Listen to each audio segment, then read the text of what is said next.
Hello, listeners, and welcome to another episode of Cognitive Dissidence. As usual, I'm your host. I'm Jacob Shapiro. I'm a partner and the director of geopolitical analysis at Cognitive Investments. I'm really happy to invite Ignacio and Elo back onto the podcast. We last podcasted right before the shocking election result in Argentina, which was over 6 months ago now. We've been trying to get together since then, but our schedules have just been crazy. But finally, we got together, and we had lots to talk about in Argentine politics. As I said to them after the microphone stopped recording, I don't know any English language place where this conversation is happening about some pretty momentous changes, both in Argentina and in Latin America in general. So hope you enjoy the perspective. We had some audio problems. We had a cutout at one point. We had some mic issues on all sides. So the audio quality might not be what you're used to, but I think the insights are really good and hope you will put up with us. And I'm sure our producer will do the best he can to edit out some of the background noise. But hope you enjoy it. Email me at jacob@cognitive.investments if you want to talk about anything we talked about here. I am extremely interested in Argentina from an investment perspective right now. And I think if any of you are investment minded, you should be too, aside from all the interesting things that are happening politically. So that's not advice, but if you want to talk about it, you know where to find me. Cheers and see you out there.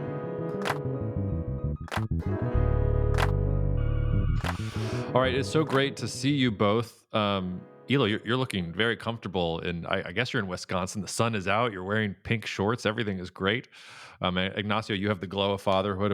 As we've been talking before, we gathered together to speak right before the elections. And Ignacio, you did not think Milei was going to win, and boy did he win. And then fatherhood got in the way. All sorts of things got in the way. But I'm actually glad we delayed to this moment, because this week we get the big passage of the reform bills and the emergency powers to Milei. But before we sort of get into the substance of it, I wanted to ask Ignacio directly, how are you feeling with after the first, 6 months of President Milei? Is it worse than you thought, better than you thought, the same as you thought? Okay. How are you adjusting?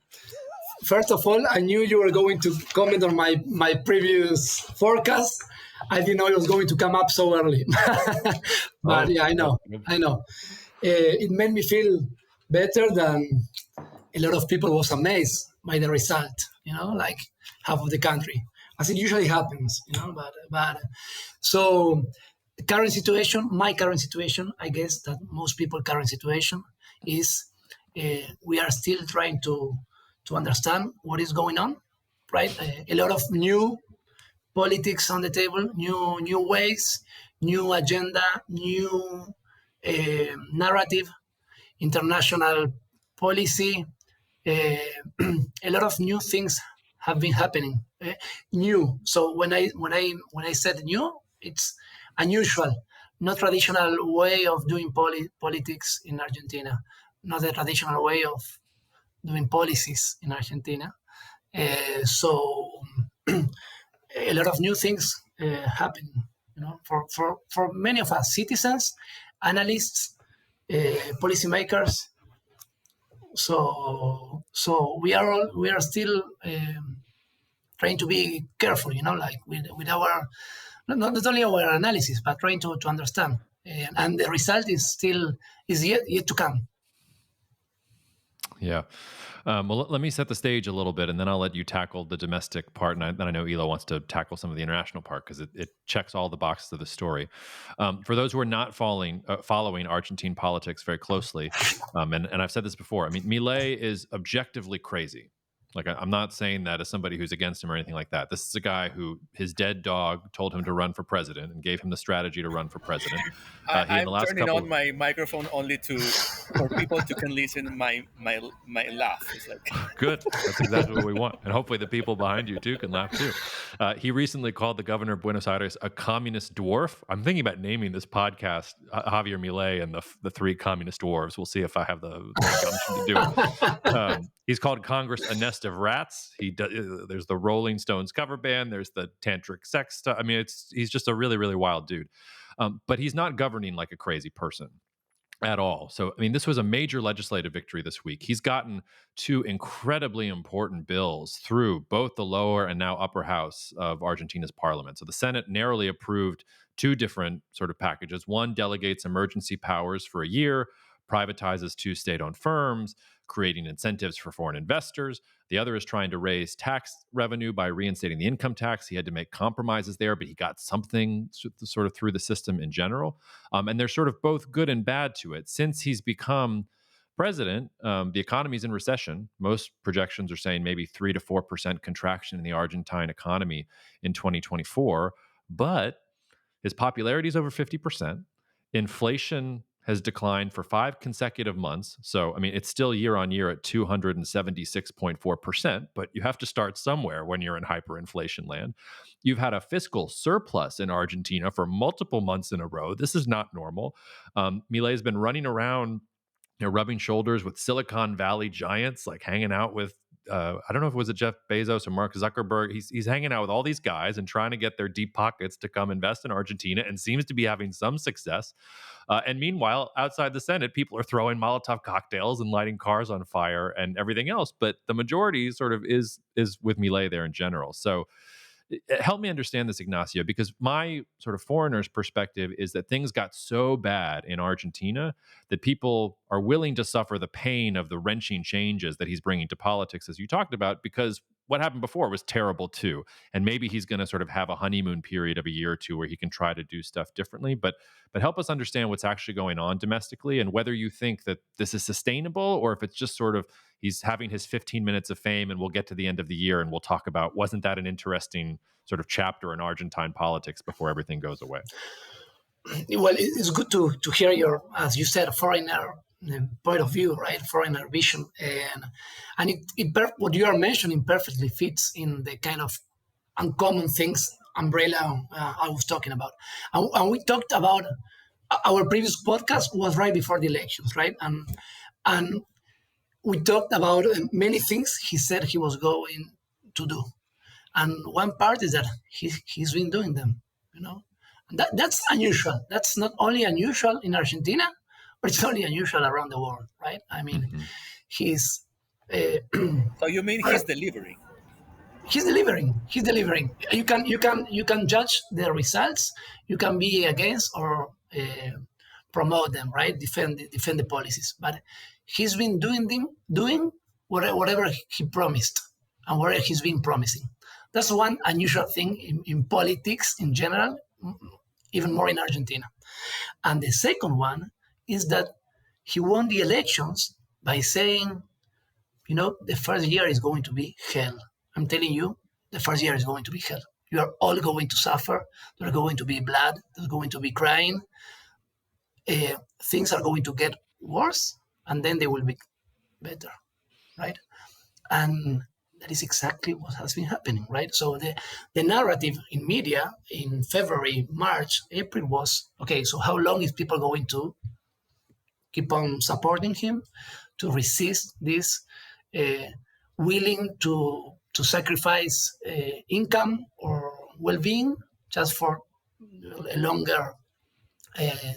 long-term goal, right? And that's also unusual here in Argentina and here and all around the world. The current president won by saying you will suffer a lot, especially the first months, and that's currently what has been happening. But okay, what you mentioned, Jacob, some indicators are amazingly getting better, right? So inflation is coming down after being like in records for 20 years, right? Fiscal surplus after years and years and years of deficit, right? Okay. Salaries are getting lower, as you said. Economy is in recession, but people so far has been still defending and supporting and tolerating all these things that has been happening. And let me say one small piece of data, right? 55% of people under poverty, right? That's crazy. I mean, it's not because of him and this government. It started many years before, but the first indicators are saying that in these first 6 months, okay, the poverty increased, the poverty rate increased. So we are all worse than what we were 6 months ago, but people is partially blaming on him, but not most on him, and then looking hopefully or with a lot of hope for new results, which lead me to our third podcast. So I have a question for you based on what you were saying about the poverty rate and everything, Nacho, because I'm a little bit surprised about some part, because this is too complex what is happening. I agree with you that this is like it's not like business as usual, and that is why he's maybe delivering, because all of the other actors and like expecting what's going to happen. So, but there was a huge cut in government jobs. So people who were working within the government, huge. And I think that he was calling it the eggs, right? He was, or the chainsaw massacre, right? Literally, I'm not joking, right? This was the chainsaw massacre. And so, and Argentina is known all across the region because you had a lot of people working in the government. So how can you manage politically this huge cut of government jobs and still like to not collapse with all these people out of their jobs? So there are many. I think there are uh, many variables there, right? I mean, so just to give some info to the public in general. So the previous government ended with 18 ministries, right? So now they have been cut to even more than half of them. So first thing that happened was a lot of people saying, okay, it's not going to be a cut because we have already lived that, and uh, Macri's government also had that agenda on efficiency in the public in public offices and in public policies and in public administration, but it didn't end up as a big cut, right? As a big loss of jobs and stuff. But so far with Milei, it actually meant a cut of jobs, a reduction of national government, right? So a lot of ministries, former ministries, are already had been taken over by other ministries. For example, health, education, development, which used to be different ministries are now under the human capital ministry. But the main topics are still there. So the former ministries are now secretariats, and so, but the team is still there, and the ministry is huge, massive. That's one thing that has happened, or two things. So a big reduction, but not in terms of ministries that disappeared, but mostly in terms of jobs dismantling. That's one thing. The other thing is that so the problem of delivery is still there. How is the government going to do to work to be able to push the agenda that the government the Milei wants and the population is expecting? So far it is still something that we don't know if it is going to happen. So very recently, he said, remember Jacob, previous podcast as well, previous episodes, you mentioned that he calls himself a narco-capitalist, right? And recently he said that he's dismantling the the evil from inside, right? His goal is to close the central bank, is to have the smallest government as possible. And that's a process, right? So he has an agenda, he has a goal, he's been moving towards that goal, and his goal is to almost eliminate it. I don't know how far it can go, but he calls himself an anarchist, right? He doesn't like government, and not any kind of government. So if he keeps on this pace, he will get close to reducing government. But one last point, we also talked about being able to promote the changes that he wanted to promote, the reforms. And that's a big deal and something that has been changing a lot. So what Jacob was saying this week, uh, a big law a law was passed partially, but it was a law that was trying to be passed and approved in January. So this week he had a victory, but in the last 5 months he was dealing with governance and he was having a lot of governance issues with governors, with parties, with social movements. So answering you, Elo, is he going to be able to promote change, to deliver in terms of policies? We still don't know. He's dealing with that, and we knew he was going to deal with that, and he has been dealing with that. And today he has his first, not today, this week he had his first big major victory. So the result is still unclear. So I want to contrast it with I think that I agree that this is the first big win in terms of policy, but he was doing some kind of things like, as you said, he was delivering his promises. Like, okay, we have 18 ministries, now we will have half of it, right? So he was delivering somehow that. So, but I think that mostly his win is in terms of the narrative. So the narrative is really sticky, and it's sticky within Argentina and outside Argentina, right? And this is, I think, how he's managing this international versus local popularity. And as we were discussing before with Nacho in a different moment, it's like, I think that the top of this narrative was in Davos when he gave the speech in Davos. And what this speech was about, it was, some people say that it was a liberal capitalist narrative. I would say was not. It was a libertarian narrative. It was we don't need a state. We don't need government. It is not like reducing it to making it more efficient. It is just reducing it in all the possible ways because it is not efficient and it is not going to be efficient ever. That's his position.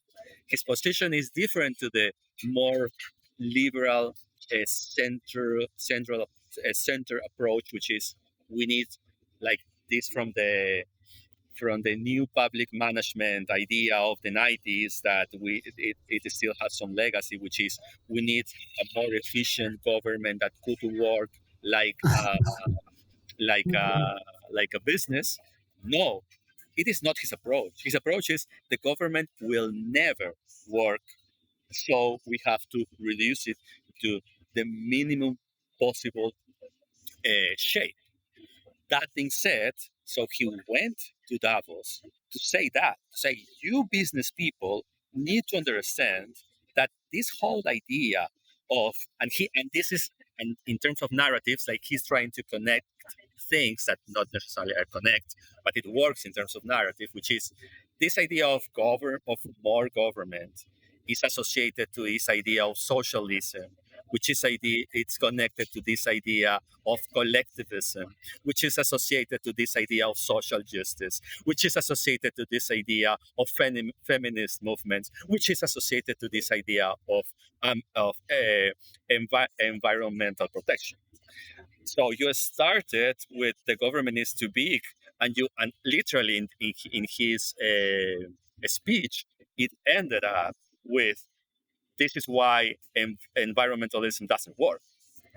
So he was connecting dots that are not necessarily associated, but for people who are against specific ideas, which is against social justice, against environmental protection, against feminism, just makes sense. So he defined very clear who are the enemies and who are with him. We can say, and he is saying that it's liberalism. Again, I would not call it liberalism, but in terms of narrative, he is bringing to his side, to his extreme, those who call themselves liberals and are on the right side of the spectrum. He's like, if you call yourself liberal, come here, because what you were doing is not liberalism, right? That's the way he's reshaping the words, and it works, and that works internationally, because it is not something new what he is saying. It connects with Vox in Spain. It connects with Donald Trump in and MAGA in the US. It connects. It connects with Bolsonaro. So that is the part that connects. Maybe in his style and is different. I would say that actually Milei has this capacity of explaining libertarianism in a way that sounds great, because he's an economist, and that makes him even more better speaker than Bolsonaro and Trump or others in terms of policy. So, and he's giving an alternative to everything that actually didn't work, because I would argue that even if I don't agree with 95% of Millei's ideas, it is true that in the past 10 years at least, the left in Latin America has failed in terms of policy. So that is something that is difficult to argue about. And Milei is taking that idea to say they are the enemies, so I am giving you a solution that they are not giving us. And this is not only an Argentinian issue, it's a global issue. So I'm going to tell you everywhere, you also techie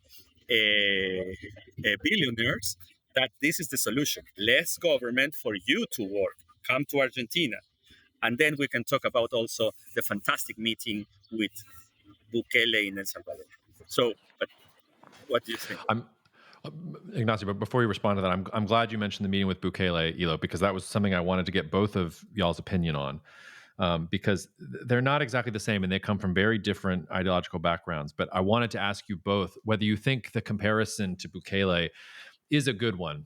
And it's hard to do it, but let me try and set it up. So Bukele comes to power in El Salvador. El Salvador is in crisis, not necessarily an economic crisis, a crisis of crime and violence. The murder rate is sky high. The gangs are running the whole country. Everything is out of control. And Bukele comes in, popularly elected, and he has stopped the violence in a meaningful way. There has been an absolutely incredible thing has happened in El Salvador with the violence. Now, at the same time, he's basically obliterated the Constitution. He has stacked the courts with his loyalists. He's going after opposition figures, all these other things. And he has these useful idiots like Tucker Carlson now coming down and interviewing him. And they ask him, how did you achieve this? I don't know if you saw this interview that he had with Tucker Carlson. And he was like, he like looked very like pensive. And he was like, oh, it was a miracle. It's like, wasn't a miracle. Like you like doubled the size of the military and went after the gangs in like a really violent and terrible way. But like you now have the support of the population because violence has declined and this intractable situation is gone. But now you're left with this new sort of situation. It's hard to map that onto Argentina, but the way to map it would be, okay, Argentina was not facing a crisis of crime. It was an economic crisis. And things were so bad that they elected this guy who now wants emergency powers. I stand up, I sort of sit up in my chair anytime I hear emergency powers in a democracy. So now he's got emergency powers for the next year, and he's going to push through sort of this vision for how he's thinking about things, and people are coming to admire him in general. And there's also the weird Bitcoin thing where Bukele goes after Bitcoin, and I'm sure Milei and his, perfect universe, Bitcoin is what's ruling. Maybe Argentina even has tokens that they're going to give to the tech bros. I don't know. Do you think there's any do you think the comparison is too far stretched? Do you think that actually it is sort of the right comparison? Are they different? And do you think those models, the Bukele model and the Milei model, is this what's to come in the rest of Latin America? I mean, it's not what we're seeing in Brazil right now. It's not what we're seeing. Well, Mexico is sort of a different one. I wanted to. I'm glad you mentioned Bukele because I wanted to get both of y'all's takes about how is he different, how is he the same, and what does this mean, sort of for the region in general. So I have a very short answer. Go ahead. So, which is first, I think they both have the same enemies based on what I just said. So traditional politics, and in addition to that, which is not the same, in addition to that, human rights movements civil society. So they are like the enemy, social justice as a concept, right? So they have the same enemies first. And secondly, I think that they have a similar understanding of power. And if you see their meeting, the very first question that Milei shares with Bukele was, "Hey, how is this of being reelected? How is how is it of being reelected?" Right? It's like it was a fantastic question because it was like, "Hey, I like this idea." And immediately, what Bukele answered was it is necessary because we need to. I don't know the exact phrase, but it was like it is necessary because we have to continue the reforms. We have to see the reform and make them sustainable. So again, first they have the same enemies against them within their countries and the world. And I think that crime is one of them. One of them, and the other is their understanding of power and how you can deal with the issues that you have domestically. So I agree. I wasn't going to use the term enemies, but I agree that they have a common they share interests, positions, and narratives against left, against the public power, against traditional politicians and traditional politics. Um, well, everything that Elohim mentioned, I agree. Um, what amazed me of what Elo said is that for me, I still there. He at least Milei is still trying to learn how to use public power because he doesn't know. He doesn't know. He doesn't know. He's an economist. He comes from the private sector. He fights against once again the traditional ways of doing politics. So I mean, he's currently ongoing the learning process, and that's why I think he's trying to connect with Trump, uh, trying to learn on his experience with Bukele. The same with a lot. He approaches with a lot of questions on how to deal with the future, with what he's supposed to expect. The same happening in Spain with Vox. So so I think I'm not certain. I'm not sure about the same kind of using power. You know, like I mean, at least Milei, I think he's still trying to understand. And the third thing we already talked about this is global polarization is taking new limits, new frontiers, new borders. I mean, it's moving. It's we recently have elections in the European Parliament, and the, the extreme right won a lot of seats, and I think that the agenda is resonating powerfully in among uh, normal people, right? And that's where I can connect with what Ella said again: the security agenda, the money on the pocket in the pocket agenda. I mean, the agenda is very basic, but I mean that's their agenda, and basic in terms of okay, I won't promise all of this. I don't care about the development goals. I promise money, jobs, health and security, and that's it. Education, maybe. Well, But Ignacio, I love the let me add point. Oh, something sorry. about it, Yeah, go ahead. Jacob, please. Hmm? I agree that Millet is just learning. And what was amazing about that conversation is that Millet's attitude was like, I'm going to learn from you, who is, now has been reelected. I want to learn from you. So how did you do it? How does it work? Um, uh, and at the same time, Bukele was like recognizing that he has a very small country and Millet has a huge challenge in one of the largest countries in Latin America. So I think that this this connection of Milei recognizing that he's in a different stage, and I agree with Nacho that he's like trying to figure out where he is now, but with all the eagerness to learn how to deal with power, and that one of the references to do that is El Salvador and Bukele, and inversely how Bukele, showing all his power from the dress that he was dressing at that point, recognizes that Milei has different challenges that El Salvador, right? And I think that dynamic of you are you are more senior than I, but at the same time I have a larger challenge than you had. It was for me a fantastic conversation about two guys who are at the center of power right now and public image all across Latin America. Yeah, and that's a good segue into asking you this, Ignacio, which is, the major difference between them is that Bukele has asserted his power with guns. He has the monopoly on violence, and he has the military. And like, if you're against Bukele, like, you're going to go to prison or you're going to be disappeared or something like that. The guns have not come out in Argentina. Maybe they will, but I wanted to go. We've talked about him as an anarcho capitalist, blah blah blah blah blah, and he wants government as small as possible.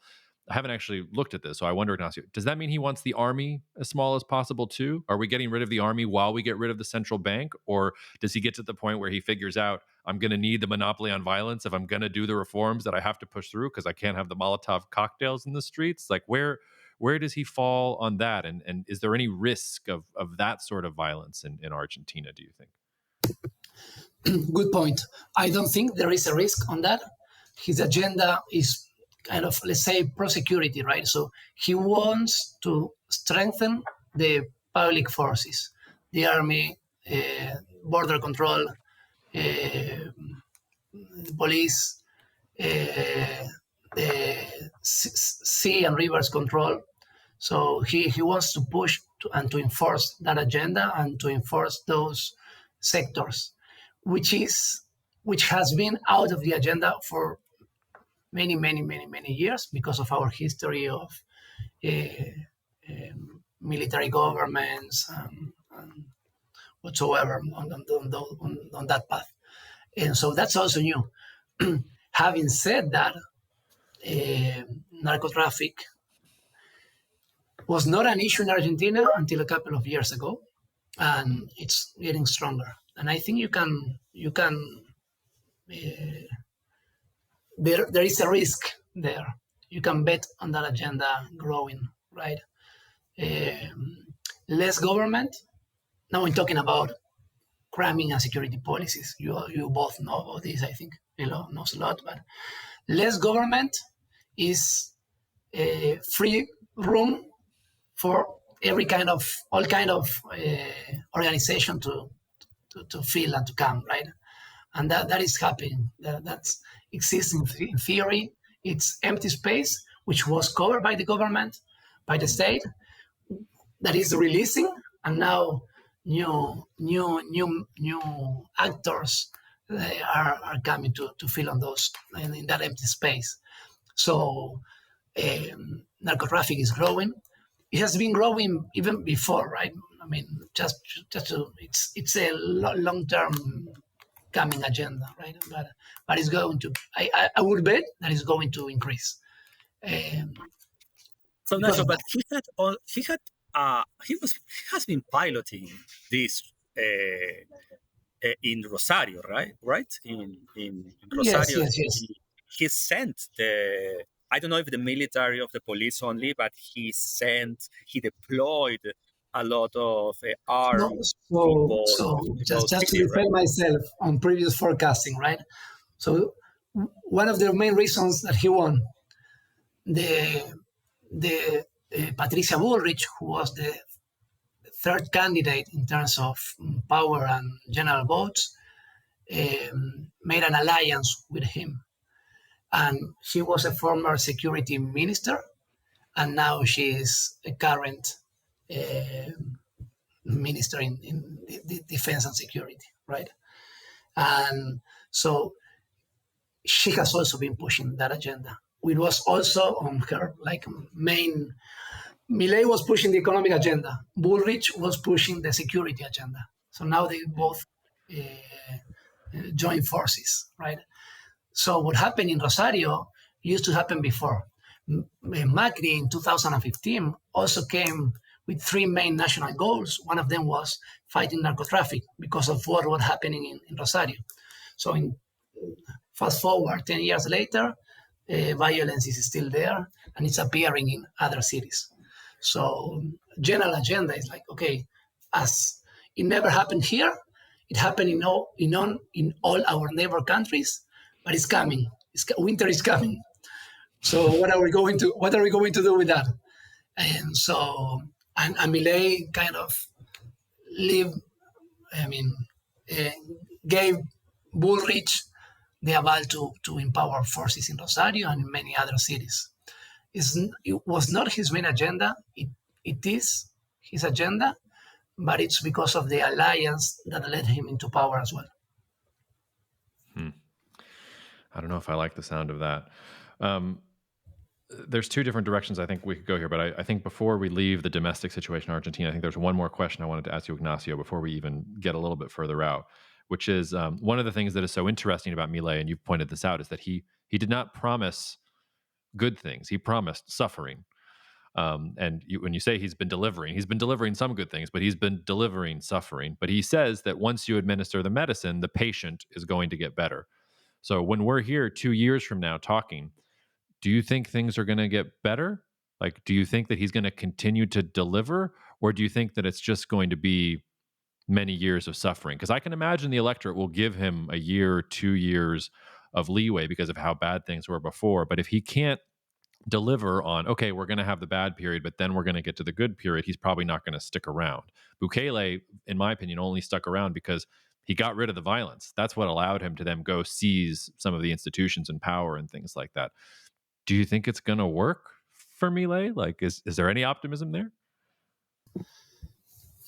It might. So something that was different 6 months ago for all of us, let's say citizens, if you ask in Argentina, I mean, whether you like it or not, I think almost all of us would say he was not lying. We now believe he really is committed to doing what he wants to do. So what we said, like, okay, maybe that might happen. Now the narrative has changed to, if he can, he will do it. So even if you don't agree, Nacho, with him, you believe him. I do believe in his word, yeah, I mean the main leaders in the opposition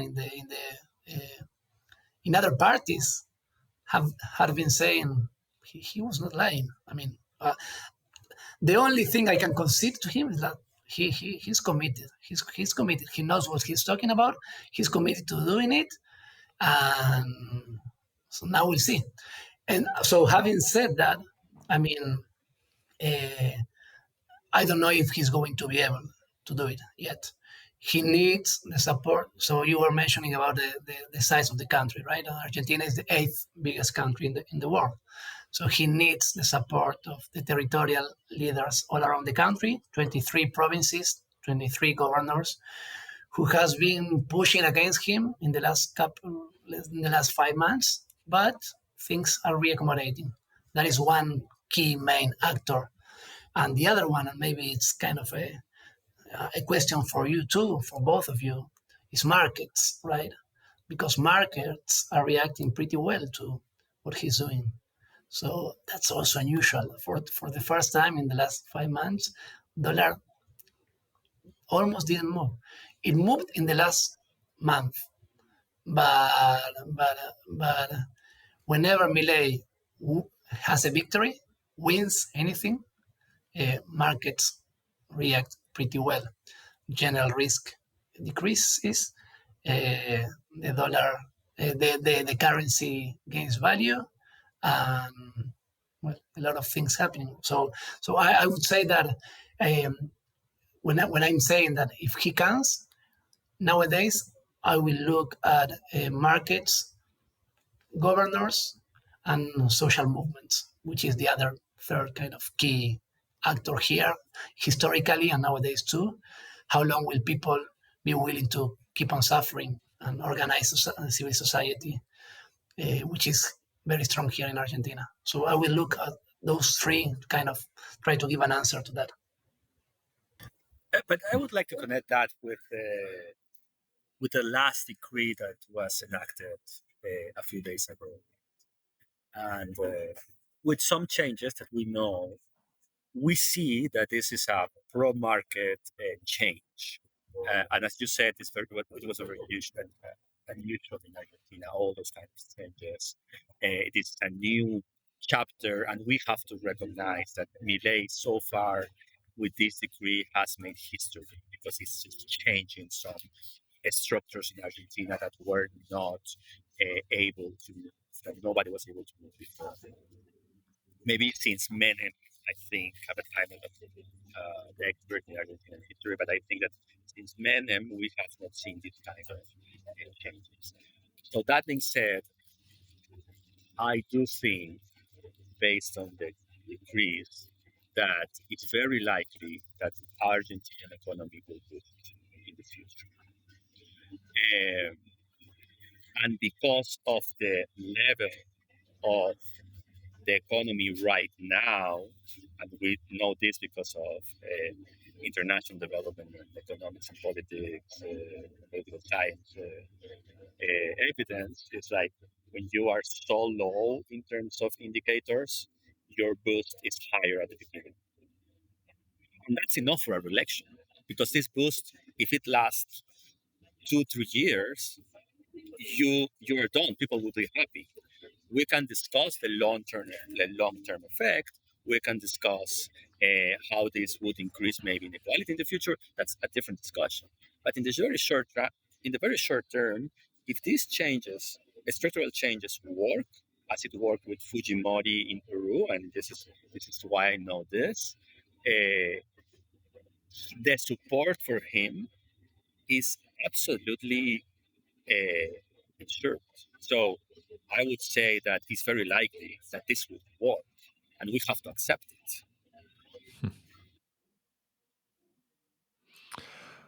What does that mean, sort of on a regional perspective, Elo? Are we going to get Mileis in all the different countries? Are we going to get a return to Bolsonaro, and we'll get a version of Milei in Peru? And it's interesting to bring in your own perspective here because we've talked about how Milei is sort of this very strange mix of libertarianism and liberalism and this, that, or the other thing. But he's also fundamentally a populist, and in some sense, in the same way that he's anti-establishment, he's anti-establishment in the same way that Pedro Castillo was. Like if you keep going in either direction on the political extreme, you're going to meet each other. It's a circle. It's not sort of a spectrum. And some of the enemies that you've talked about, Milei having and Bukele having, Pedro Castillo has them. Gustavo Petro has them in Colombia, but they're just the far sort of on the other side of the spectrum. They'll eventually get there, I think, if they continue doing things. But how do you think that success will affect the rest of the region and Argentina's standing? So first, I think it's about what you started saying. It's about rhetoric. I think that Milei is bringing on the conversation a new level of uh, rhetoric, of political rhetoric in uh, in I would say in Latin America first, in the Americas second, and even in the world. If you think about his visit to Spain, for example, right? So, and this, when I say a new level, I'm not saying it in a positive way. It is in a negative way that he's bringing a new way of or new limits to incivility within politics and within these relevant public figures. So I think that, at least in Latin America, I think that he's giving an example at how it works. And this is not good for the public deliberation of public discussion that we expect. And I would say that that is one of the things that Nacho was saying, that is unusual. It's a new way of doing politics, right? Some kind of respect there was. And but it seems that not anymore. So people will try to imitate. So that is first.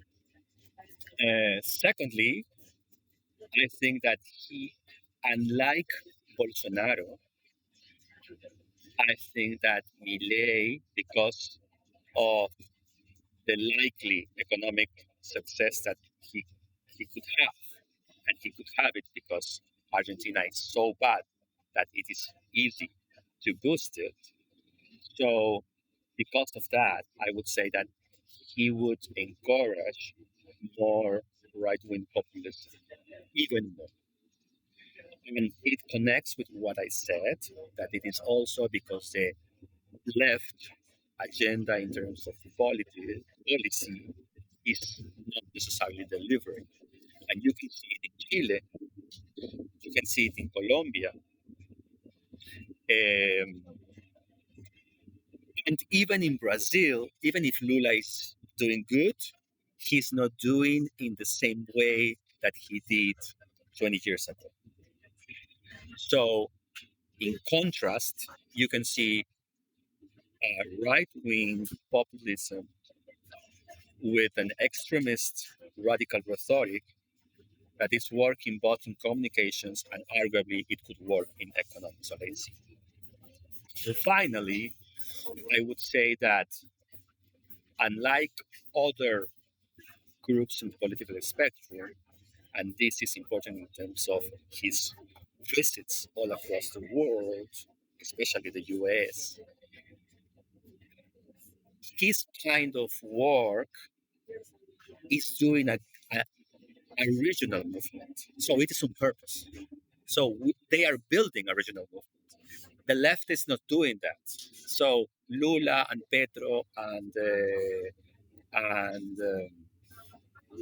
I even forgot the name of our Chilean president.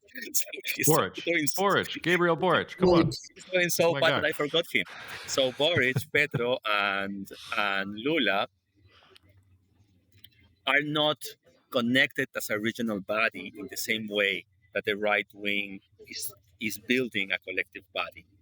When you see that media is also connecting them, and that is why Carlson Tucker is coming to Argentina and going to El Salvador, and maybe Bolsonaro will be next.